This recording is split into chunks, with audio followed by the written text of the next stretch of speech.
A frail-looking young man with pale skin and dark circles under his eyes was sitting on a rusty bench across from the police station. He was cradling a cup of coffee in his hands. Not the cheap synthetic type slum rats like him had access to, but the real deal. This cup of plant-based coffee, usually available only to higher-ranked citizens, had cost most of his savings. But on this particular day, Sonny decided to pamper himself. After all, his life was coming to an end. Enjoying the warmth of the luxurious drink, he raised the cup and savored the aroma. Then, tentatively, he took a small sip, and immediately grimaced. Ah, so bitter. Giving the cup of coffee an intense look, Sonny sighed and forced himself to drink some more. Bitter or not, he was determined to get his money's worth, taste buds be damned.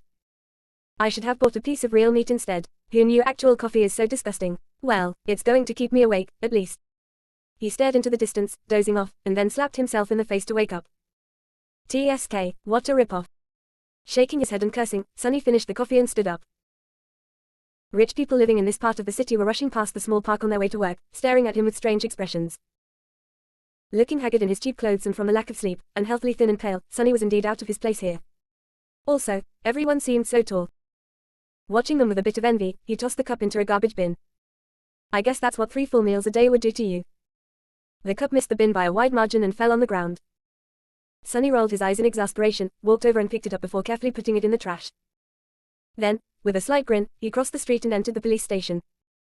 Inside, a tired-looking officer gave him a quick glance and frowned with obvious distaste. Are you lost, boy? Sonny looked around with curiosity, noting reinforced armor plates on the walls and fully hidden turret nests in the ceiling. The officer, too, looked scruffy and mean. At least police stations remained the same wherever you go. Hey, I'm talking to you. Sonny cleared his throat. No. Then he scratched the back of his head and added.